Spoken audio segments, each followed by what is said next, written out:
Unatazama Ndizi TV Afrika.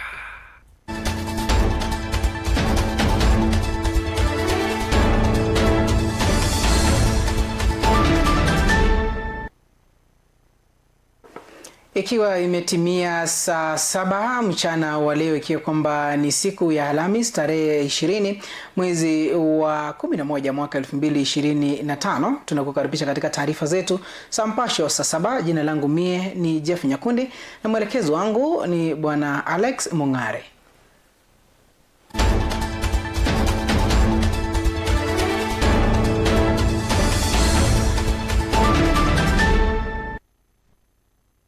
Na tukianza taarifa zetu katika hotuba ambayo tunaingoja kwa hamu na gamu ya Rais William Samoei Ruto, anatarajiwa kuhutubia kikao maalum cha bunge la kitaifa na lile la seneti, akitoa taarifa ya kila mwaka kuhusu hali ya taifa kama inavyoagizwa na katiba.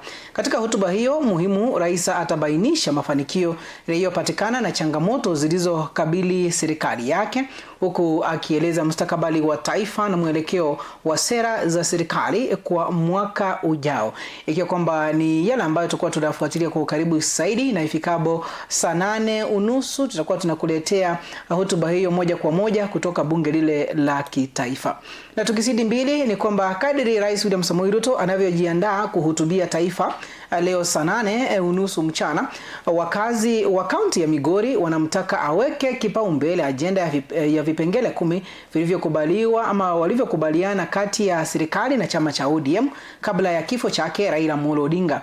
Aidha, wanamtaka atoe ufafanuzi kuhusu fidia kwa waathiriwa wa maandamano pamoja na kuimarisha utekelezaji wa miradi ya maendeleo katika eneo hilo la Migori. Rais William Ruto anavyojiandaa kuhutubia taifa kuhusiana na mustakabali wa taifa, wakazi wa kaunti ya Migori sasa wanamtaka aelekeze hotuba yake katika ajenda ya vipengele 10 iliyotiwa saini kati ya serikali na chama cha ODM kabla ya kifo cha Raila Odinga. Wakizungumza mjini Migori, wakazi hao wamemwomba Rais William Ruto kutoa taarifa kuhusu mchakato wa kufidia waathiriwa wa maandamano ya awali. We've always spearheaded the maandamano during post-election violence. So we are urging Mr. President to do a compensation as agreed before. I think that is it's one of the agendas that was discussed in an ADCO report. We want it to be effective, and then we also want as Bunge la Wananchi to be included in that compensation team, that panel, because we know the people who suffered, the people who are killed, we know where they are, we can also get them easily. Wakati wa maandamano wapate jinsi vile wanaweza pata mapato yao, kwa sababu tunalo wale familia ambao hawawezi.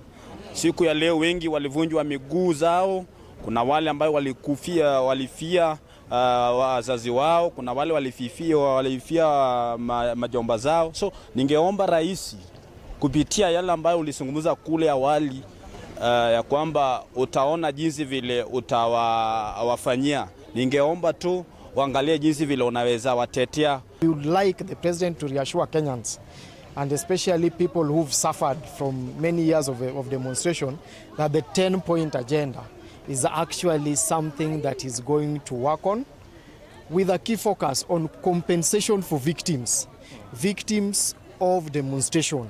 That was one key thing that was dear to Raila, and the most people who affected were youth. Aidha, wamemsifu Rais William Ruto kwa kutimiza baadhi ya ahadi alizotoa, ikiwemo ujenzi wa uwanja wa michezo wa kaunti ya Migori. Hata hivyo, wanamtaka kutekeleza ahadi nyingine alizotoa wakati wa ziara yake ya kaunti ya Migori, kama vile ujenzi wa barabara. Alitembea mpaka hata hapa Suna West, alikuja hapa mpaka Pinyoye, akasema eti tuko na barabara. Nikaona wakaweka kwa Kenya Gazette, na hizo tangu waweke hadi leo hatujaona hata contractor mmoja akiingia kwa ground. Sasa tunaomba kama sisi wananchi ambao wako chini, eti kama rais anaweza ongea hizi mambo ziendelee, ndio hata mzee wetu Raila Amolo Odinga penye amelala atajua eti kumbe vitu ambao aliacha zimeendelea.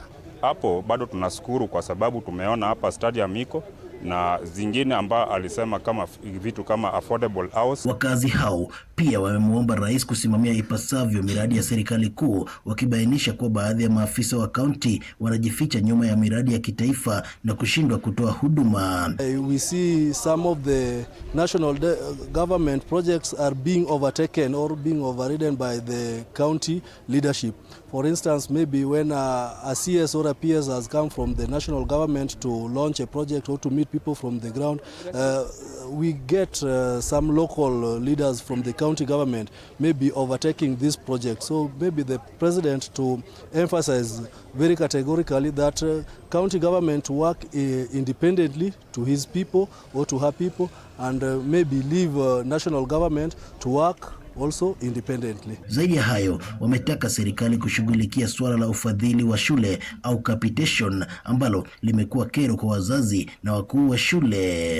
I would like the president to address the issue of capitation for schools, because we saw a recent report that the government is planning to reduce the amount of capitation that they are sending to schools, and that is going to make education more expensive for young Kenyans and youthful Kenyans and for struggling parents, and we know that the economy is tough. So we want the president to give us a clear roadmap on how he's going to handle this capitation so that parents do not have to carry an extra burden on issues of education. There's confusion within the parents that the fees is going to be increased. So if the president would give clarity that as soon as they get the letter that is elevating them from the provincial level to the national level, how is that going to affect the fee structure that is being used right now? Nikiripotia Ndizi TV Africa kutoka kaunti ya Migori, mimi ni Lennox Odede.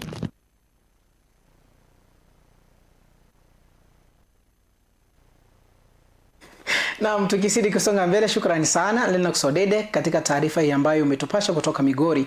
Wengi wanauliza Mr. President, what's your plan? Tungoje tusikie ni kipi kile ambacho atazungumza wakati atakuwa analihutubia taifa kutoka bunge kuu la kitaifa pale.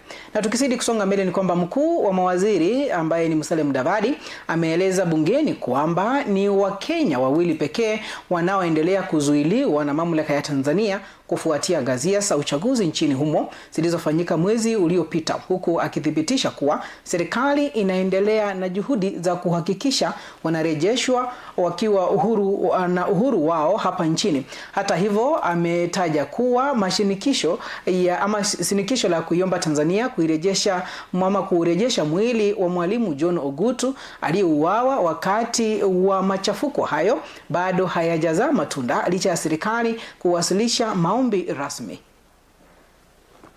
The Kenya High Commission, with the support from Sky Schools, conducted visits to government hospital mortuaries in Dar es Salaam to trace and identify the remains of Mr. Ogutu. However, these efforts have so far been unsuccessful. There were no reported cases of missing Kenyan nationals following the unrest associated with the general elections in the United Republic of Tanzania. However, the mission received reports of several Kenyans who had been arrested following the intervention by the government of Kenya through the High Commission. All but 2 of the detained Kenyans have since been released. The remaining 2 individuals are Mr. Samuel Kagila and Stephen Dungu Kimani, who are currently held at Arusha Central Police Station. Na tukizidi kusonga mbele ni kwamba mwenyekiti wa baraza la magavana Ahmed Abdullahi ameilaumu Wizara ya Afya kwa kukosa ushirikiano na serikali za kaunti katika utekelezaji wa bima ya afya ya jamii almaarufu SHA, akitaja kuwa hatua hiyo inafuruga mpango huo muhimu wa huduma kwa wananchi. Akizungumza huko Naivasha pamoja na magavana wenzake, alidai wizara inaingilia majukumu ya kaunti na kuchelewesha malipo kwa hospitali zinazohudumia wale ambao wananufaika na mpango wa SHA. Hata hivyo, waziri wa afya Aden Duale amesema wizara inaendelea kurekebisha mbinu za kuongoza mgao wa fedha zinazolipwa ili kuimarisha mfumo huo wa SHA. Discriminate and unilateral closure of hospitals and downgrading of the same Since SHA, the MOH at Afya House has become too powerful. It's like they're running hospitals from Afya House. Downgrading, regrading. There's even no consultation. If something is rejected, right now, there is no follow-up mechanism. That means there's no appeal. So we are now dependent solely on one person to make a decision, or maybe it's a team of people who make a decision. We have listened to cancer survivors, cancer patients, parents, leaders. So there's something we're doing in line with the benefit and advisory benefit tariff and advisory panel. And we want to get feedback from all of you on how we can all make sure we have a more sustainable health care delivery for our citizens. Na kwingineko ni kwamba Wendo kuhakikisha kila kaya ina choo safi na kuacha kujisaidia ovyo ovyo mashambani. Akizungumza wakati wa siku ya choo ulimwenguni ama duniani, CC wa afya Caleb Obondi alisema Wendo inahitaji juhudi zaidi licha ya maendeleo ya kaunti, huku akisisitiza umuhimu wa vyoo safi na rafiki kwa watoto na usafi wa mazingira. Afisa mkuu wa afya ya umma Bi Mabel Chanzu aliunga mkono wito huo na kuwataka wakazi kuchukua jukumu kikamilifu katika kudumisha usafi.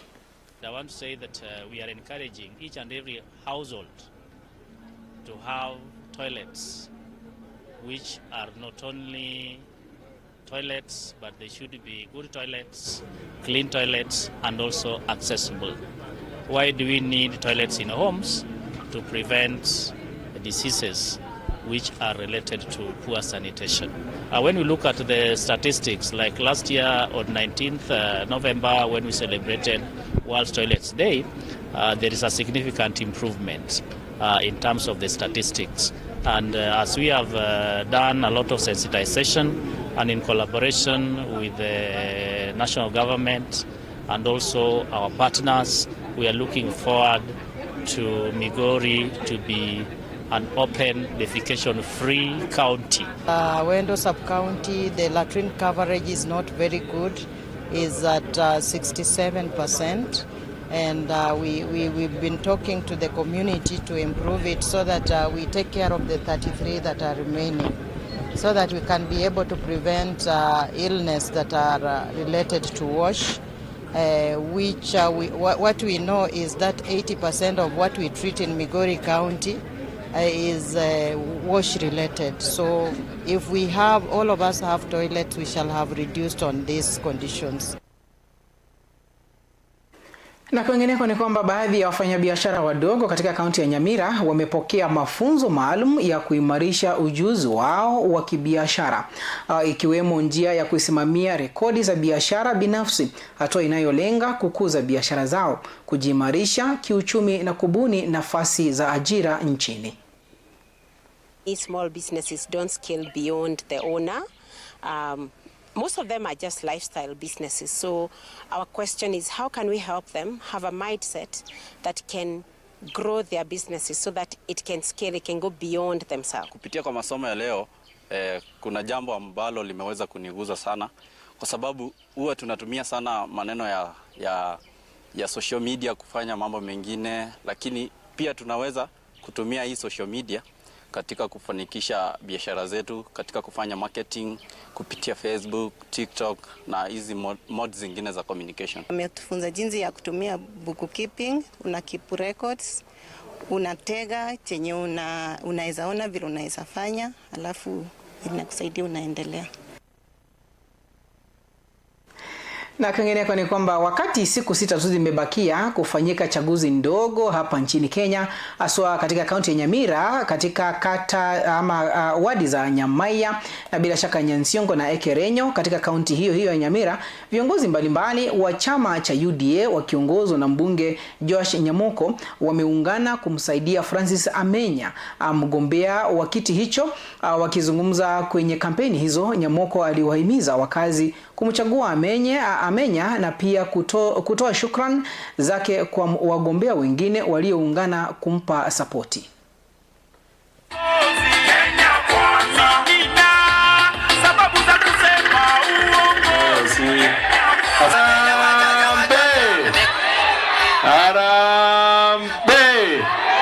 sababu tunajua tuko karibu kukata kauli juu ya wodi yetu. Kwa hivyo nataka niseme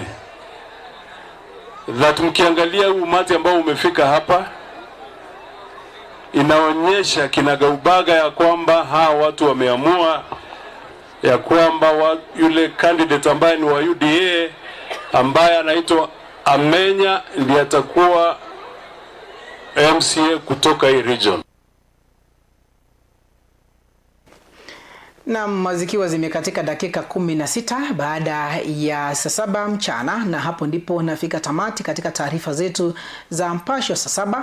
Kwingineko waandishi wetu wanaendelea kujiandaa katika kukuandalia taarifa za Ndisi saa 1 pale jioni, na leo hii basi mtakuwa unapatana na mwenzangu Nelfa Oro aweze kukufahamisha mengi yale ambayo yatakuwa yanaendelea, na huku tukitarajia taarifa ama hotuba yake Rais William Samoei Ruto kutoka Bunge Kuu la Kitaifa, ambapo leo hii atakuwa anahutubia taifa ifikapo mida ile ya saa 8:30, na tutakuwa tunakuletea hayo moja kwa moja katika runinga yetu ya Ndizi TV Africa. Basi endelea kuifuatilia moja kwa moja katika mitandao yetu pale YouTube, tupata kama Ndizi TV Africa.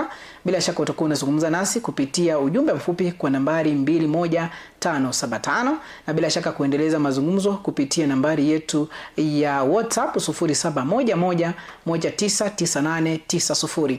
Nakumbuka kwamba wengi tu wanauliza Mr. President, what's your plan? Ikiwa kwamba hayo tunayangoja, tusikie ni kile ambacho atakuwa nakisema. Jina langu mie ni Jeff Nyakundi, mwelekezo wangu amekuwa ni Bwana Alex Mungare. Shukrani sufufu, tupatane panapo majaliwa. Kwaheri.